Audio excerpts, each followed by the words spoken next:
AI에게 물어봤습니다. AI 똑똑하네요. AI가 제대로 짚었습니까? 예, 예. 나는 잘 모르겠는데 똑똑하네요. 그런데 이제 뭐 추진력, 개혁성, 그래서 개혁성은 왜 이게 들어갔을까? 그 물어봤더니 AI가 답변을 줬거든요. 예. 시장님이 생각하시기에는 무슨 이유 때문에 개혁성이 언급이 됐다고 보세요? 옛날에 국적법 개정도 한 일이 있어요. 예. 병력 면탈을 하기 위해서 원정 출산하고 네. 그거 막기 위해서 한 것도 있고 또 그 토지 임대부 주택 네. 그것도 한 일이 있고 또 주택 소유 제한법 해가지고 1가구 1주택만 하자마 그 한 것도 있고 하니까 진보 진영에서는 그거는 좋아할 만한 그런 의제죠. 그래서 뭐 그런 말이 나오지 않나 그렇게 생각합니다. 네. 이제 비상계엄 이후에 한국 정치가 이제 길을 잃은 것 같습니다. 그래서 시장님이 최근에 정치가 왜 이래 이런 책을 이제 출간을 하셨는데 그 책에 뭐 답이 나와 있습니까? 그 책은 그렇습니다. 제가 그 정치를 시작하고 난 뒤에 페이스북이 생기면서 매일매일 일기 형식으로 글을 씁니다. 네. 그거는 정치를 하다 보면 언제 어디서 어떤 돌발 질문을 받지 않을 수 없는 그런 상황이 오기 때문에 거기에 적답하기 위해서 아침에 일어나면 한 1시간 그 전날 일어났던 대한민국의 모든 일 중에서 중요한 일은 내 입장 정리를 하는 그런 버릇이 생겼습니다. 그렇게 하다 보니까 그걸 페이스북에 기재를 하고 내 의견 제시를 한 게 지금 꽤 오래됐죠. 네. 그래서 책이 그 당시에 페이스북 관련 책이 3권이 이미 나와 있고 이번에 4권째 책을 낸 게 그겁니다. 예. 그 책 내용 중에 지금의 어떤 정치 상황에서 조금 연관 지을 수 있는 것도 있나요? 그거는 이제 3월 중순에 나올 이제 페이스북 예. 그 최근까지 쓴 것을 정리한 책에 네. 그게 기재가 다 되어 있을 겁니다. 네. 예. 자, 이제 많은 언론들이 이제 빠르면 열흘에서 2주 뒤에 이제 헌법재판소가 대통령 탄핵 여부를 선고할 거다 이렇게 이제 예상을 하고 있는데 사실 이제 박근혜 전 대통령도 이제 탄핵을 겪었습니다. 예. 이 탄핵 정국을 겪으면서 어떤 그 소회가 드시던가요? 그때도 나는 헌법재판소 판결이 적절치가 않다. 네. 제 헌법재판소 판결이 재심이 없습니다. 네, 그렇죠. 그리고 단심입니다. 한 번에 끝나죠. 예. 그러다 보니까 잘못 판결하면 그것을 지금 바로잡을 길이 없어요. 그렇죠. 그래서 박근혜 대통령 파면 때에도 내가 왜 헌재 판결이 잘못됐나 그걸 7가지를 제시하면서 예. 비판을 했습니다. 만약 그런 사례를 이번에도 똑같이 한다면 헌법재판소 무용론, 폐지론이 나올 수밖에 없을 겁니다. 그래서 앞으로 개헌할 때 내가 그런 의견까지 제시했어요. 더 이상 그런 우를 범하지 말고 법대로 해주기 바란다. 법대로 만약 안 하고 이번에도 박근혜 대통령 파면 형식으로 할 때 그 엉터리 재판을 한다면 네. 그거는 개헌할 때 헌법재판소를 폐지하고 대법원에 네. 헌법재판부를 두면 됩니다. 미국이 헌법재판소가 없어요. 네. 마찬가지로 만약 그런 식으로 이번에는 재판을 엉터리로 안 했으면 좋겠다. 그런 뜻입니다. 저 그 27일 발표된 그 MBS 여론조사를 보면 헌법재판소를 신뢰한다가 52%, 불신한다가 44%가 나왔습니다. 그런데 일주일 전 같은 여론조사를 했는데 그때보다는 신뢰한다는 3%가 떨어졌고 불신한다는 건 더 늘어났어요. 이 국민들이 느끼는 것도 좀 비슷한 부분이 있지 않나 싶습니다. 그게 이제 헌법재판소 불공정성 문제 그리고 그 공판 진행하는데 불법성 문제가 계속 부각이 됐거든요. 딱 하나만 예를 들면 헌법재판소에 출석한 정인들이 정언이 오락가락했어요. 그렇죠. 그죠? 예. 오락가락하니까 그럼 헌법재판소에서 그 오락가락하는 그 정언 믿고는 재판하기 어렵습니다. 그러니까 검찰 조서를 참고하겠다. 예. 그 헌법재판관들이 모여서 검찰 조서를 참고하기로 해버렸어요. 근데 문제는 헌법재판소 법에 보면 소송 진행 중인, 재판 중인 사건의 형사기록을 가져오지 못하게 해놨어요. 네. 헌법재판 법정에서 나온 그 정언만 갖고 재판하도록 헌법재판소법 32조가 그게 못을 박아놨어요. 그런데 거기에 어긋나게 헌법재판관들이 모여갖고 검찰 조서를 가져오겠다. 왜 가져오겠다고 했겠어요? 검찰 조서는 A라고 진술해놓고 법정에 와서는 B라고 진술했다고. 네. 그럼 B라고 진술한 법정 진술이 믿을 수밖에 없어요. 네. 우리 그 소송 구조상. 네. 그런데 B라는 진술을 갖고는 인용을 하기 어려웁니까? 그러니까 법에 어긋나게 그 검찰 기록을 가져오겠다. 그런 식으로 결정한 거예요.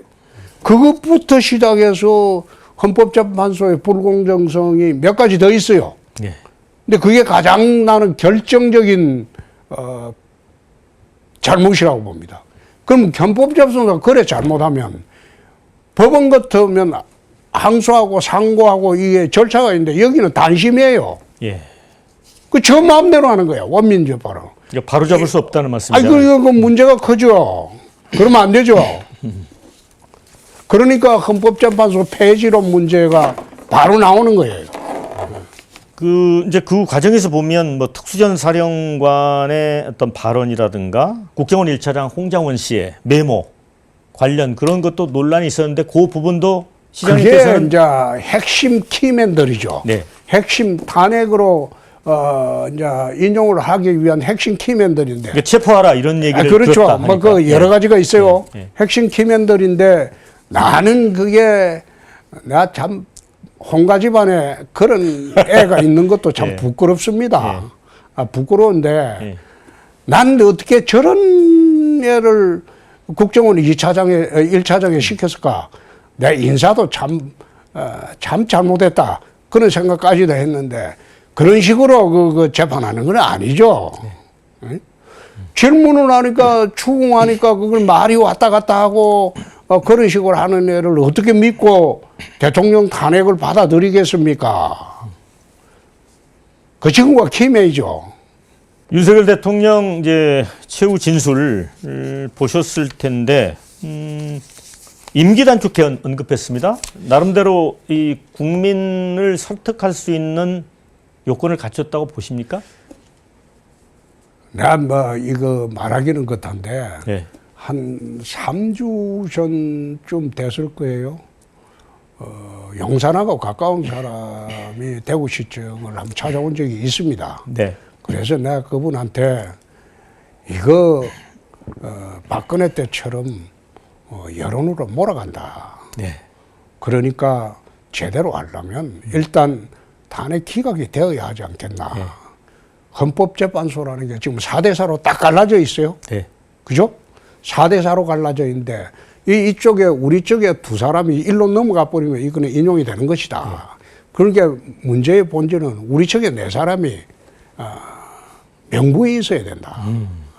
명분을 주려면 나는 내가 탄핵 기각되더라도 조기하야하겠다.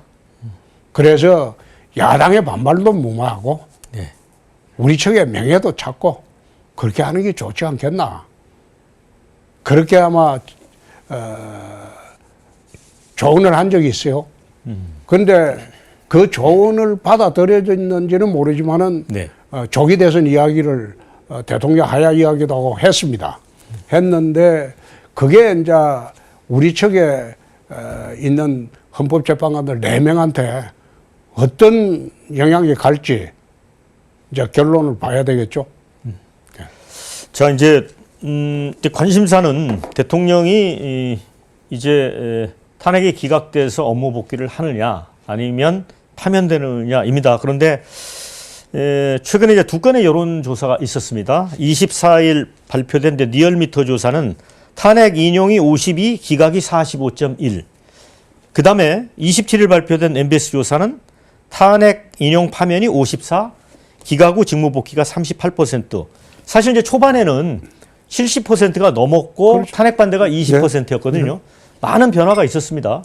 그 그거는- 이유가 어디에 있다고 보세요? 그게 이제 처음에 시작할 때는 내란죄 프레임을 씌워버렸잖아요. 네. 엄청난 죄죠. 예. 사형 무기밖에 안 되는 그 프레임을 씌웠을 때 난 내란죄는 안 된다. 내란죄는 그게 법률상으로 불가하다. 우선 내란죄라는 거는 정권 탈취의 목적이 있어야 되는데 대통령이 무슨 정권 탈취의 목적이 있냐. 두 번째, 폭동 행위를 해야 하는데 네. 폭동 행위가 없었다. 우리 법에는 보면 소란죄가 있고 소요죄가 있고 폭동죄가 있습니다. 3단계가 있어요. 네. 소란죄는 경범죄 처벌법으로 처벌해요. 소요죄는 형법에 그 소요죄가 있어요. 5.3 인천 사태라고 옛날에 있었던 거, 그게 소요죄입니다. 그 다음에 소요를 넘었을 때 폭동죄입니다. 살인, 방화, 약탈, 무절제한 상태는. 그게 이제 LA 폭동 같은 거 생각해 보면 될 거예요. 폭동이라는 개념은 계엄을 할 때는 제일 먼저 하는 게 뭡니까? 한밤중에 해가지고 여태 계엄이 그랬잖아요. 한밤중에 해갖고 국회 앞, 방송국 앞, 그리고 주요 관공서 앞에 탱크들이 다 진주합니다. 그리고 군을 위압적으로 해서 사실상 그게 폭동이거든요. 예. 근데 이번에는 전혀 그런 게 없었어요. 군인 100여 명인가 200여 명인가 국회 와서 하는 척 하다가 끝나버렸어요. 응? 그리고 그 해제 요건 행사하니까 즉시 철수했어요. 네. 근데 그걸 폭동이라고 볼 수 없기 때문에 내란죄가 안 된다 이래 이야기했는데 야당에서 가만히 보고 있다가 헌재재판관에 내란죄를 빼버렸어요. 내란죄를 빼버리고 뭔가 잘못됐다는 느낌이 이제 국민들한테 들어가기 시작했죠. 저게 내란으로 몰았지만 내란죄가 안 된단다. 예? 그리고 대통령이 오죽했으면 했겠나. 그 인식이 이제 정대되면서 박근혜 탄핵 때하고는 달리 지금은 탄핵의 국민적 의견이 거의 반반으로 갈라져 버렸어요. 그래서 지난번에 내가 보면 탄핵을 인용해도 혼란이 올 거고 네. 기각을 해도 혼란이 올 거다. 그렇게 걱정을 하는 겁니다. 그러면 시장님께서는 윤석열 대통령이 이야기한 야당 폭정에 대한 경고형 평화적 계엄이었다. 이 부분을 동의하시는 건가요? 나는 그 주장에는 동의하지 않아요. 계엄은 부적절한 거죠. 부적절했는데. 그 계엄이라는 수단을 동원하지 말고 예. 정치적으로 풀었어야 돼요. 예. 그 대통령께서 말씀하시는 모든 부분은 국회와 대화, 타협, 소통으로 풀어갔어야 할 문제를 그거를 하지 않고 있다가 느닷없이 계엄을 하니까 세상이 시끄러워진 거죠. 예. 그러면 그 당시에 이제 뭐 정치인을 체포하라고 했다. 그래서 이제 그 홍장원 외모에서 이제 정치인 명단이 여인영 방첩 사령관에게 들었다는 식으로 해서 이제 명단이 작성되고 거기에 이제 한동훈 대표도 포함되어 있다 이렇게 하면서 갑자기 이제 내란 프레임으로 간 거잖아요. 그 말이 안 되는 이야기죠. 어이? 계엄을 하려면 금요일 밤이나 토요일 밤이나 일요일 밤에 하는 거죠. 예? 국회에 계엄해서 요구가 있는데 네. 국회의원들은 금요일 오후 되면 다 지역군에 내려가요. 네. 예?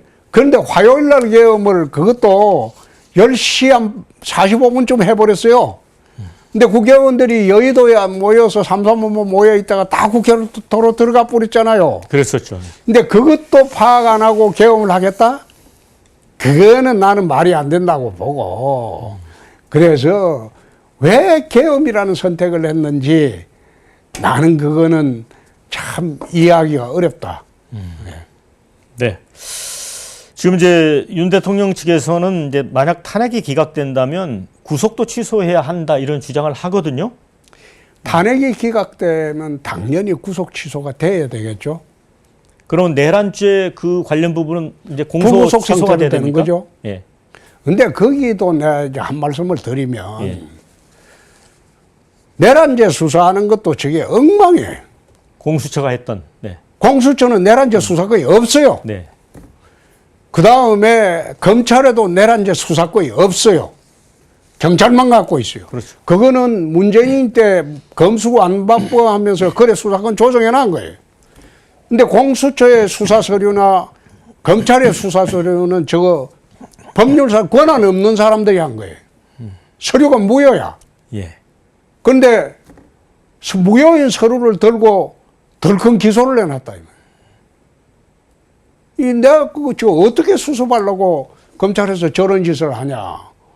나 걱정을 했어요. 그래서 참 그거 코미디 같은 수사야. 코미디 같은 수사라고. 그 체포영장 신청을 두고도 이제 쇼핑 논란이 있었잖아요. 쇼핑을 떠나서 예.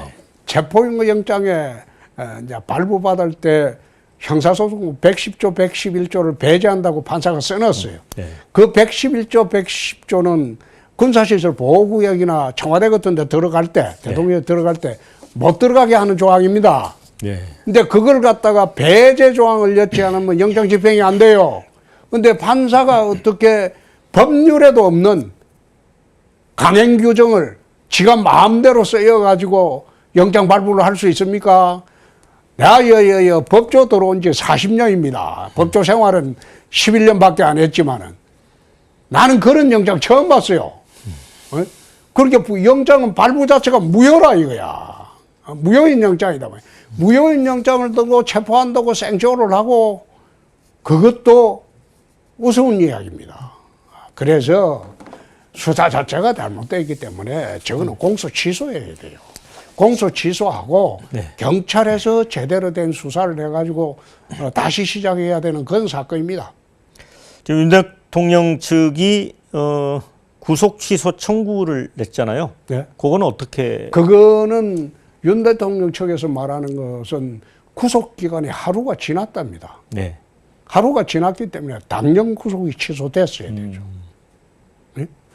검찰에서 왜 그 엉터리 같은 짓을 했냐면 공수처 가져온 서류, 경찰 일부 서류를 보니까 도저히 기소를 못 하겠거든. 그러니까 자기들이 추가 수사하겠다고 법원에 구속기간 연장 신청을 했습니다. 예. 근데 법원에서 연장 신청 들어오는데 가만히 보니까 검찰은 수사권이 없거든요. 그러니까 너희는 수사권이 없는데 무슨 그 수사를 하려고 하냐. 이거 연장 신청을 거절해 버렸어요. 기각해 버렸어요. 예. 그러니까 놀래가지고 다시 재연장 신청을 또 했어요. 그것도 기각돼 버렸어요. 그래 하니까 이거는 석방도 할 수 없고 원래 석방을 해야 됩니다. 네. 그렇게 하루 지나서 엄격결에 기소를 해본 거지. 자기들은 하도 수사도 하지도 않고. 그러니까 내란죄 같은 사형 무기 이런 중죄를 수사도 하지 않고 기소한 검찰이나 또 하루가 구속영장 기간이 지났다는데 그 지난 영장을 갖다 석방 결정 안 하고 기소한 검찰이나 그거 한심한 검찰이죠. 그 말거래 해서는 안 되죠. 네. 자, 국민의힘 이제 내부 상황 좀 살펴보겠습니다. 이런 말 들어보셨습니까? 쌍권 위에 쌍전 있다. 그렇죠. 쌍권은 이제 국민의힘 권영세 원내대표 또 권영세 비대위원장을 이야기하고요. 쌍전은 전광훈 목사, 전한길 강사를 이야기하는 것 같습니다. 그러니까 나는 그게 어이없다고 봅니다. 네. 왜 어이없다고 보는가 하면 여태 보수 우파 진영에서는 밖에서 우리 정부나 여당을 도와주는 그런 세력들이 집단적으로 모이지 않았어요. 네. 그런데 이번에는 탄핵 반대를 걸고 전국적으로 지금 아마 찬성 집회보다도 10배 이상 많이 모입니다. 네. 사람들이. 예. 구름같이 모여요. 네. 민주당 한번 보세요. 민주당 뒤에 누가 있습니까? 민주노총하고 정교조가 있어요. 그 사람들이 주동해서 여태 광화문에 횃불 들고 촛불 들고 그렇게 해왔지 않습니까? 네? 그럼 민주당은 민주노총하고 그 정교조하고 잘라내야지. 그 잘라냅니까? 자기들 세력인데 우리는 앉아서 정광훈 목사나 전한길이 난 그 사람 참 고맙다고 봐요. 네. 예? 그 사람들 우리 대신해서 아스팔트 투쟁을 해주잖아요. 네. 마찬가지로 민주당에도 민주노총하고 정교조가 있어요. 근데 거기에 무슨 그 사람들을 거구 세력으로 몰아가고 하는데 네. 난 그것도 어이없다고 보는 게 거구 세력이라는 거는 전체주의적인 사고를 가진 사람들입니다. 그리고 폭력을 아니, 동반해야 되는 히틀러나 네. 무솔리니처럼 예. 그 사람이 히틀러나 무솔리니처럼 전체주의적인 생각 갖고 있어요. 쉽게 말하면 그 사람들은 우파 중에 강성 우파입니다. 예? 그래서 그런 거 두고 시비한다는 거는 난 참 웃기는 이야기다. 민주당 위에 누가 있습니까? 그럼 우리가 민주당 위에 민주노총과 정교조가 있다. 너희들 손 떼라. 예. 그래 이야기하면 그게 믿게 들어갑니까? 똑같은 거 아니에요. 예. 자, 그래서 지난번 이제 박근혜 대통령 탄핵 당시에는 정말 이제 우파가 거의 괴멸되다시피 했잖아요. 그렇죠. 지금은 완전히 상황이 다른데 어떤 이유 때문이라고 생각하세요? 그거는 박근혜 탄핵의 학습 효과일 겁니다. 학습 효과. 그렇습니다. 예. 그때 진짜 창피하고 부끄러워서 숨어버렸던 사람들이 네. 시간이 지나가면 알수록 이게 아니다는 생각이 들거든요. 네. 탄핵까지는 너무 심했다. 네. 그래서 들고 이러는 거죠. 자, 그러니까 뭐 일각에서는 이제 국민의힘이 뭔가 아스팔트 우파의 강성 지지층의 눈치를 본다. 이렇게 부담을 느낄 필요가 전혀 없다 이런 말씀이신 거죠. 눈치 좀 보면 예. 어때요? 민주당은 민노총하고 정교조 눈치 안 봅니까? 똑같잖아요. 예. 자, 이런 와중에 이제 민주당 이재명 대표가 원래 민주당은 중도 보수였다 이제 이런 주장을 하고 있습니다. 그래서 이제 상속세 관련이라든가 이런 우클릭 행보를 하고 있습니다. 이런 부분은 어떻게 보고 계세요? 이재명 대표는 숨 쉬는 거 빼놓고는 다 거짓말이야. 그게 말이 안 되는 게 예. 그럼 자기가 주장했던 기본소득, 네. 예? 기본사회, 예. 예? 그리고 뭐 온갖 좌파적인 그 정책은 취소해야죠. 그래 해놓고 지금 상법 개정안 내고 하는 거 그 좌파적인 행각 아닙니까? 네. 그게 거짓말하는 거지. 그걸 거짓말에 쏘으면 바보죠. 최근에는 이제 상법 개정안까지 이제 법사위를 통과시켰습니다. 근데 이제 본회의 처리를 앞두고 아마 우원식 의장이 브레이크를 밟은 모양이에요. 근데 이게 이제 이재명 대표가 개미 투자자들을 많이 의식하는 것 같거든요. 근데 굉장히 영리한 거 아닙니까? 타겟을 영리한 정해서. 게 아니고 사악한 거지. 정치는 사악해야만 안 돼요. 당당하게 해야지. 안 될 때 안 되더라도 네. 당당하게 해야지. 그 사악하게 그 정치하면 안 돼요. 사악하다. 그렇죠. 원래 이제 마키아벨리에 따르면 어떤 통치자가 될 사람들은 그런 자질을 갖춰야 되는 거 아닌가요? 부분적으로 다. 그건 옛날 이야기죠. 옛날 얘기예요. 중국에 보면 마키아벨리 같은 이야기가 후흑학이라는 게 있어요. 예, 그렇죠. 제왕이 되려면 얼굴이 두꺼워야 되는 거예요. 얼굴은 두껍고 속은 시커매야 된다. 그게 중국의 후흑학입니다. 그러니까 그런 측면에서 보면 그건 옛날 이야기죠. 지금은 그러면 안 된다. 지금 이 시대는 그게 전부 투영이 되고 다 밝혀지는데 지금 그래 정치하면 거짓말 정치인이 되죠. 과거에 이제 김대중 전 대통령도 DJP 연합이라는 걸 만들었잖아요. 이제 김종필, 박태준 이 두 분하고 연합을 했는데 그런 측면에서 본다면 정치 영역을 이렇게 확장하는 걸 꼭 비판할 수 있을까? 이런 생각 들거든요. 나는 좀 달리 보는 게 김대중 대통령 같은 경우에 대북 정책은 빼고 네. 국내 정책에서 좌파적인 정책을 한 게 난 별로 기억이 없어요. 대북 정책만 빼고 대북 정책은 김대중 대통령이 저는 잘못했다고 보죠. 네. 북핵을 갖다가 개발하게 그럼 살짝 간접적으로 도와준 거니까. 그래서 그 외에는 국내 정책에는 김대중 대통령이 집권기에도 좌파적인 정책을 한 게 별로 없어요. 내 기억이 없어요. 근데 지금은 이재명 대표는 다르지. 그건 판이야 다르지. 이 사람은 경기도 지사할 때 봐요. 생돈을 갖다가 다 퍼내가지고, 빚내가지고, 그걸 돈 뿌리고, 그래서 내가 그 당시에, 2021년도에도 뭐라고 했나만, 저 경기도의 차베스라고 그랬어. 차베스. 네. 베네수엘라 차베스처럼. 네. 저 전한길 강사 얘기 조금 더 해보고 싶은데요. 윤상현 의원 주선으로 이제 국회에서 기자회견을 열었습니다. 탄핵 인용 시에 헌법재판소는 가루가 될 것이다. 뭐 국민혁명 얘기도 했고요. 그러면서 이제 중국이 대한민국의 정치 사회 곳곳에 지나치게 개입해 있다. 탄핵 반대는 대한민국의 자유를 지키기 위한 것이다. 이런 얘기를 했거든요. 이 주장은 어떻게 보세요? 난 그 우리 국회의원들 주장에는 논평할 전한길 씨 입장이 아닙니다. 예. 전한길 씨는 그렇게 이야기를 한다고 해도 네. 우리 측에 결코 불리한 주장은 아니기 때문에 민주당이 민주노총에서 떠든다고 해서 그걸 비평하는 거 맞습니까? 마찬가지죠. 우리가 할 필요는 없죠. 근데 이제 그 민주당이나 이런 진영에서는 이제 국민의힘이 지나치게 중국 때리기를 하는 게 아니냐 이런 생각도 하는 것 같아요. 중국 때리기를 하는 게 아니라 중국이 우리나라에 사실 들어온 지가 꽤 오래됐죠. 네. 그리고 저 빗장을 풀어준 게 사실상 선거권도 지방자치단체 선거권도 네. 문재인 때 다 줬잖아요. 네. 투표권 줬죠. 내정 간섭을 할 만한 그런 기반을 마련해 줬죠. 네. 그러니까 거기에 대한 불만이겠죠. 자, 이제 시장님께서는 이제 만약 탄핵이 인용돼서 조기 대선이 열리면 시장직을 사퇴하겠다고 밝혔습니다.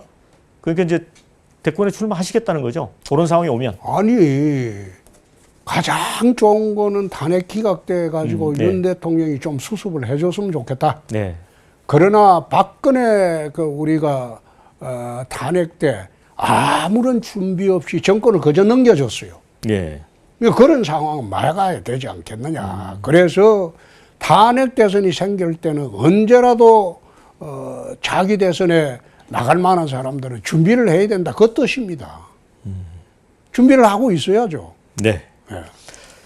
지난해 저하고 인터뷰 하실 때 대권은 뭐 내가 열심히 한다고 해서 되는 건 아니고 하늘이 이제 문을 열어줘야 된다고 했거든요. 그렇습니다.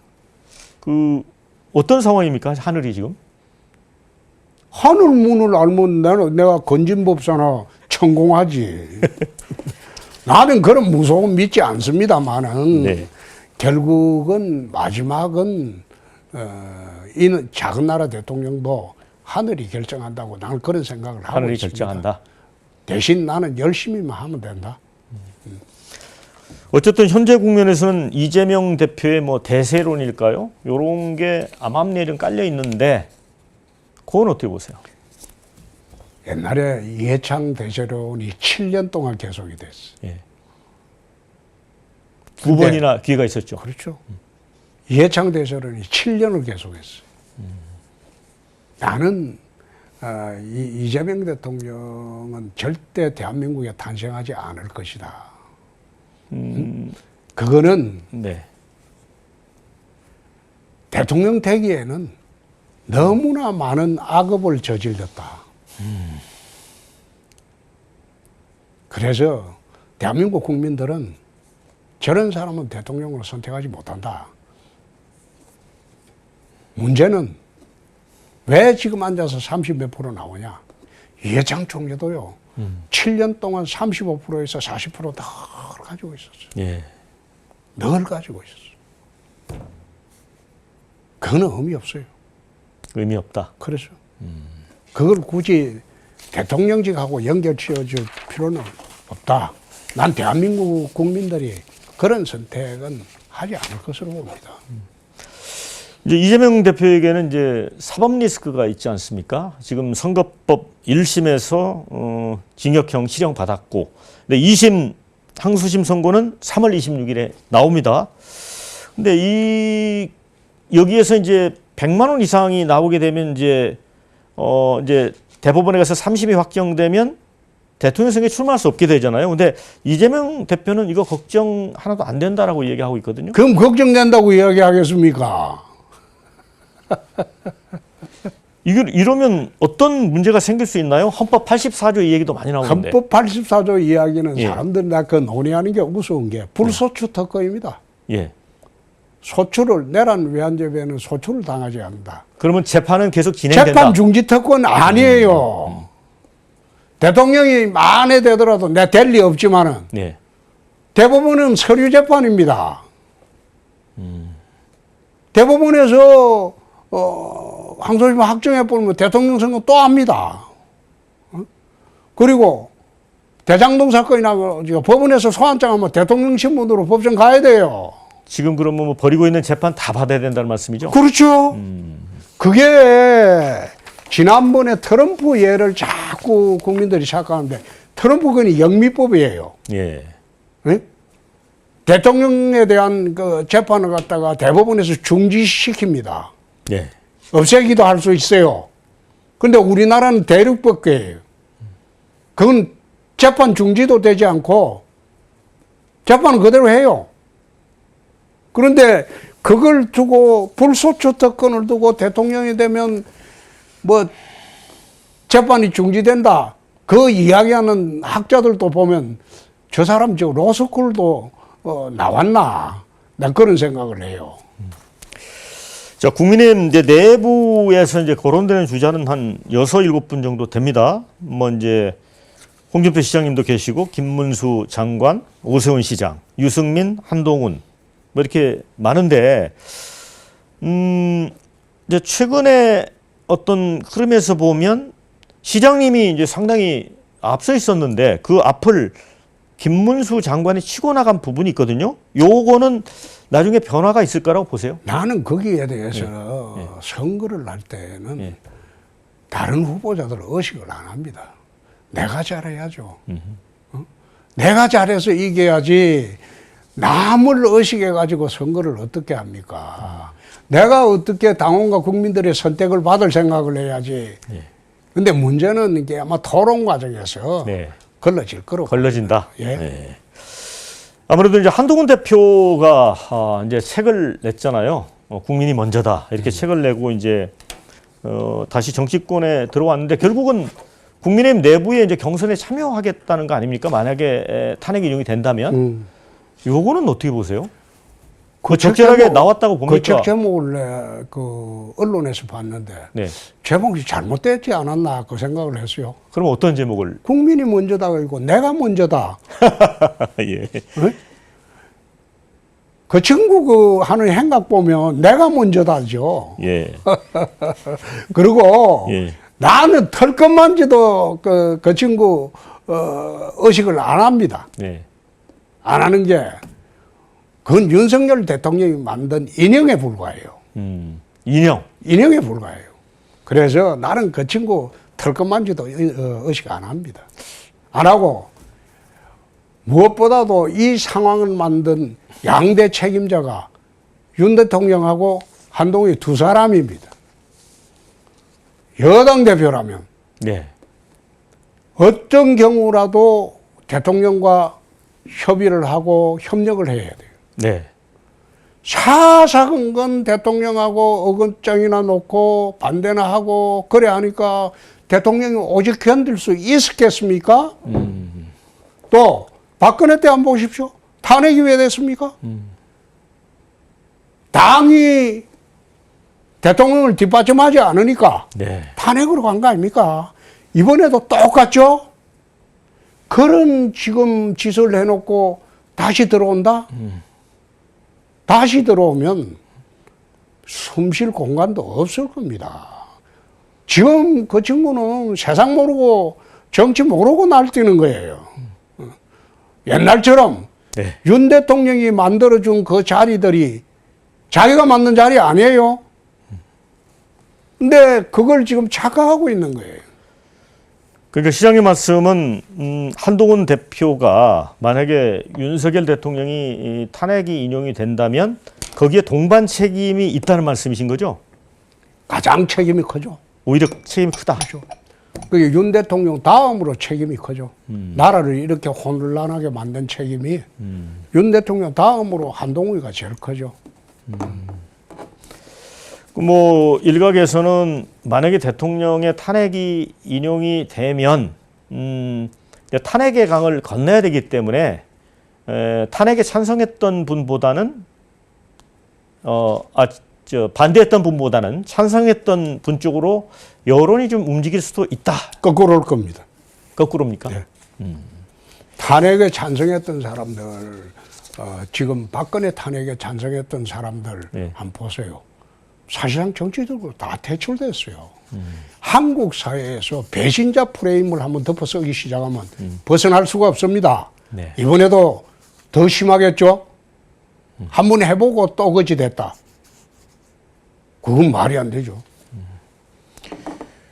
지금 뭐 한동훈 대표 측에서는 이제 탄핵 그 찬성 세력, 유승민 뭐 이런 분들하고 이제 연합하는 방안도 거론이 되는 모양이던데. 배신자 연대지. 배신자였는데 오히려 아이 그거 좋죠.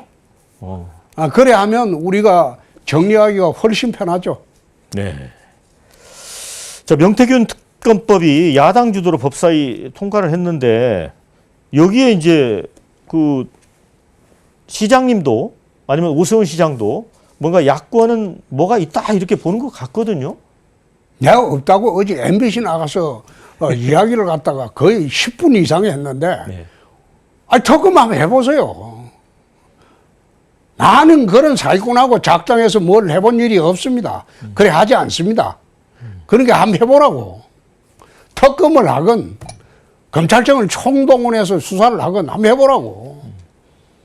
나는 어떻게 보면 지난번에 탄핵 지난번에 그 대선 경선할 때 명태균이가 윤석열 후보 쪽에서 여론조사 했잖아요. 예. 내 지지율 깎아내리고 네. 윤석열 지지율 올리고 피해자 아닙니까? 오히려 명태균 씨 피해자다. 아니 그게 결정적인 피해자 아닙니까? 그런데 어느 순간에 이걸 갖다가 갑자기 가해자로 둔갑시키더라고. 네. 그건 내가 어이가 없다고 봤죠. 그래서 명태균 이 친구가 얘가 뭐 말하는 거 내가 일일이 대응 안 해요. 대신 말하는 것 중에 거짓말이면 바로바로 고소합니다. 9번째 고소했어요.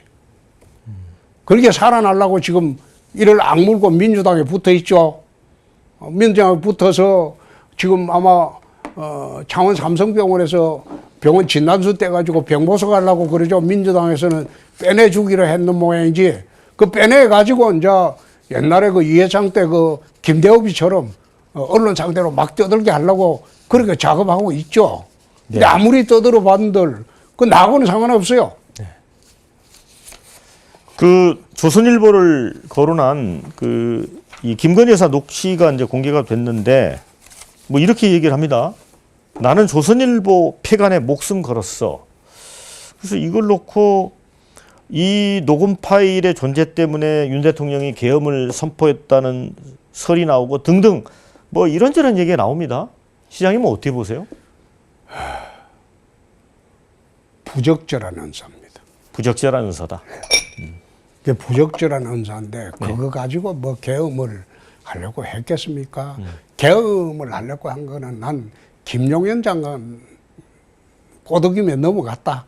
난 그래 봅니다. 네. 자, 지금 계엄 관련해서 이제 조금 여쭙고 싶은 게 뭐 이제 권성동 원내대표는 양원제 카드도 얘기하고 뭐 오세훈 시장은 지방분권 개헌 뭐 이렇게 얘기를 하는데 이재명 대표 측은 절대 뭐 개헌 이 순간에 안 된다 이런 입장입니다. 시장님은 만약에 개헌이 된다면 원로들이 지금 다들 여야 원로들이 하자고 하니까 어떤 부분을 꼭 포함시켜야 된다고 봅니까? 개헌 문제는 우리 사회에 지금 그 87 체제를 청산하고 87 체제는 사실 민주화되고 청와적 정권 교체를 했기 때문에 해봤기 때문에 이거 네. 완성이 됐거든요. 네. 그러면 새로운 미래 100년을 보는 그런 헌법을 만들어야 되겠죠. 나는 그걸 제7공화국 헌법이라고 봅니다. 네. 근데 헌법을 지금 만드는데 과연 지금 그게 가능할까요? 그거 안 될 겁니다.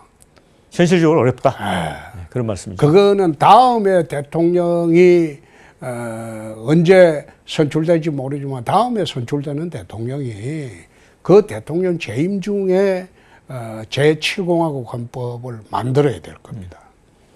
그게 여야가 계엄 특별반을 만들고 제대로 수기를 해서 만들려면 적어도 1년 이상 걸립니다. 그런데 김동연 경기도지사 같은 경우는 지도자는 헌신과 희생을 해야 된다 이렇게 주장을 하면서 차기 대통령에 본인이 만약에 이제 후보로 나선다면 그 3년만 하겠다 대통령을, 그러고 이제 국회의원 선거하고 이제 대통령 선거를 맞추겠다 이런 계획을 하겠다라고 주장하거든요. 현재로 봐서는 될 가능성이 없으니까 그 네. 주장에는 답변 안 하겠습니다. 네. 3년만 하겠다는 대통령을 뭐 하려고 합니까? 지난번에는 2년 하겠다는 대통령 후보도 나왔어요. 예. 근데 2년 대통령 하는 사람을 대한민국 국민들이 그 돈 많이 들어가고 수천억 들어가고 뽑겠습니까? 대통령이 돼서 제대로 하겠다 그래야죠. 저 지금 이제 트럼프 2기가 시작이 됩니다. 이제 뭐 관세 전쟁도 치르고 있고 이제 우리 입장에서는 북한 핵 문제나 이런 게 이제 관심사인데 또 시장님이 또 이런 거 정통하시잖아요. 우리가 어떻게 외교 전략을 가져가야 될까요? 우선 전제로 트럼프 대통령이 되고 난 뒤에 국민들이나 정치권에서 굉장히 걱정이 많은 줄로 알고 있습니다. 특히 사업을 하시는 분들도 걱정을 하고 있는데 사실상 저는 그걸 거꾸로 봅니다. 트럼프 대통령 시절이 오히려 우리가 접근하기가 더 편할 것이다. 오히려. 예. 이번에 취임식 때도 가셨잖아요. 갔는데 나는 그 가서 이제 사실 그 비선 실세들하고 좀 네. 봤습니다. 봤는데 정치 스타일이 워싱턴 스타일이 아니에요. 응? 트럼프 대통령은 워싱턴에서 아웃사이더입니다. 그렇죠. 그죠? 약간 거래형 리더십이라는 표현 그렇죠. 하던데요. 부동산 거래형 네, 리더십이죠. 네, 얘기되면 무조건 예. 하잖아요. 그래서 워싱턴식으로 바텀업식으로 아니에요. 그럼 시장님하고 좀 잘 맞겠네요. 탑다운식이야. 시장님하고. 그렇게 설득을 하려면 트럼프만 설득하면 네, 돼요. 네. 그 미국은 두 번째가 공식적인 라인이 아니라 비공식적인 비선 실세들이 정책을 움직이는 경우가 굉장히 많습니다. 예. 우리나라는 비공식 비선 실세가 움직이면 국정농단에다 난리를 치지만 미국은 거기 관행화되어 있습니다. 네. 그래서 트럼프 대통령 주변의 비공식 실세들하고 우리가 접촉을 해서 탑다운 방식으로 문제를 해결하는 게 오히려 우유부단한 바이든 시대보다 훨씬 접근하기가 쉬울 것이다. 오히려. 그렇습니다. 북핵 문제만 해도 그래요. 예, 이제 확장 억제력을 지금까지 윤 대통령이 해왔는데 어떻게 그게 됩니까? 나는 지난번에 윤 대통령하고 그 TV 토론할 때도 네. 나는 그건 안 될 것이다. 네. 해본들 미국이 로스앤젤레스나 워싱턴이 불바다 될 것을 각오하고 대한민국 서울을 지켜줄 수 있겠냐? 그럴 리 없다. 그건 불가능하다. 예. 확장 억제가 문제가 아니고 문제는 핵 균형이다. 남북의 핵 균형을 이루어야 된다. 중국이 핵 개발하고 인도가 핵 개발했어요. 그다음에 인도가 핵 개발하니까 파키스탄이 개발했어요. 그러면 그렇게 하니까 인도, 파키스탄, 중국의 국경 분쟁이 있었습니까? 예. 국경 분쟁을 할 수가 없어요. 예. 전쟁을 하면 다 죽으니까. 그게 소위 말하는 공포의 핵 균형 이론입니다. 그러면 전술핵을 다시 전술핵을 같이 되니까? 오든 네. 나토식 핵 공유를 하던. 균형 공유를 하든 네. 안 그러면 핵 개발을 우리가 자체적으로 네. 하든 그렇게 하기 위해서는 제일 먼저 해야 될 게 한미 원자력 협정 개정입니다. 우리가 지금 원자력 발전소를 30년 이상 했기 때문에 핵 폐기물이 많아요. 그걸 재처리할 수 있는 권한을 우리가 가져야 됩니다. 그 원자력 협정을 개정해야 되는 거죠? 그렇죠. 예. 근데 일본은 이미 개정을 해서 재처리해서 일본이 가지고 있는 플루토늄 양이 10,000톤이 넘을 겁니다. 그럼 금방 원자탄을 만들 수 있는 거죠? 그거는 6개월 내에 만들죠. 네, 네. 일본을 그래서 핵 잠재력 국가라고 해요. 우리도 그 수준까지 가야 된다. 그러니까 최소한 핵 잠재력 국가까지는 가야지 즉시 핵 개발할 수 있는 준비는 갖춰놔야지 된다 이 말이에요. 네. 그래서 그 이야기를 지난번에 트럼프 정권이 한국에 왔을 때도 이야기했고, 그 다음에 워싱턴 가서도 내가 그 이야기를 좀 했습니다. 공감하던가요? 실세들 중에서는 네. 그런 이론을 처음 들어봤다. 그런 주장을. 그래서 내가 앉아서 그럼 중국하고 일본 설득을 어떻게 하냐. 네. 중국은 설득할 필요가 없다. 중국은 이미 북한 핵 개발을 저지 못했다. 네. 그래서 우리 핵 개발하는데 중국이 반대할 수 책임이 있다, 있겠냐. 중국이. 네. 그거는 일본 설득은 우리가 하는 게 아니고 네. 미국이 해야 된다. 네. 네? 미국이 해야 된다. 그런 식으로 내가 이야기를 전달을 해놨습니다. 이제 시장 하시면서 이제 대구 경북 TK 신공항 건설 또 이제 광주까지 달빛 고속철도 특별법 이런 성과들도 있었고 지금 가장 그 유명한 번화가인 동성로 르네상스 프로젝트도 하고 계시고 또 대구 마라톤 대회를 세계 6대 네. 이제 마라톤 대 키우겠다 이런 네. 노력을 하고 계세요. 네. 이거 관련해서는 좀 짧게 이게 예. 대구 혁신 내 시장되고 난 뒤에 바로 발표를 한 게 대구 혁신 100 플러스 1입니다. 네. 혁신을 100가지 하고 플러스 1이 대구 경북 행정 통합이었어요. 예. 그런데 100가지 혁신 중에서 지금 대구에서 2년 반 만에 70까지는 했습니다. 완료를 하고 30까지는 지금 추진 중에 있어요. 단계별. 그리고 플러스 1의 행정 통합은 대구시로서는 시의회 동의까지 얻어 완성을 해놨습니다. 경북도만 지금 도의회 동의를 해주면 행정 통합은 즉시 우리가 추진을 할 수 있게 만들어놨어요. 그래서 TK 신공항이라든지 달빛철도라든지 동성로 프로젝트라든지 이 모든 것이 대구 혁신 100 플러스 1의 그 중에 하나다. 지금 한 70까지는 완성을 해놨죠. 네. 예. 그러니까 뭐 이제 혹시 이제 탄핵 인용되면 뭐 대선에 나가셔도 걱정 없다 이런 말씀 같습니다. 그거는 3월 중으로 네. 내년 그 5월 말이나 6월까지 내년에 선거 있을 때까지 모든 대구시 중요 정책은 결정을 다 합니다. 그럼 나머지는 공무원들이 실무적으로 하는 일만 남아 있어요. 지금 이제 뭐 여야를 통틀어서 거론되는 뭐 차기 대선 주자 가운데 정치적 경륜이나 경험면에서는 시장님을 능가할 사람이 아무도 없습니다. 자, 차기 대선에 시대 정신이 있다면 어떤 게 될 것 같습니까? 차기 대선이 있다면 시대 정신. 좌우 통합이죠. 좌우 통합, 국민 통합.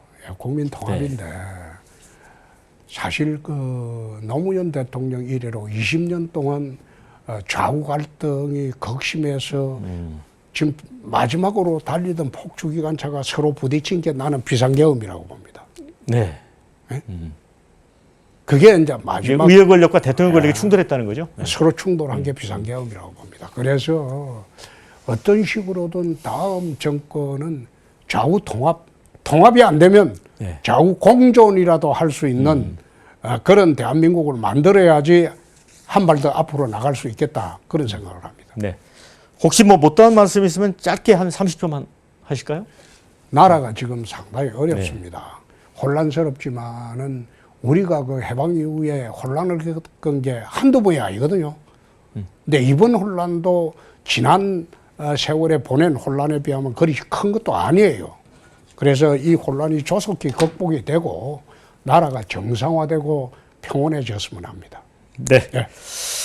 자, 이제 홍준표 대구시장님과의 오늘 대담 여기서 마쳐야 될 것 같은데요. 뭐 시간이 좀 빠르게 지나갔다는 생각이 듭니다.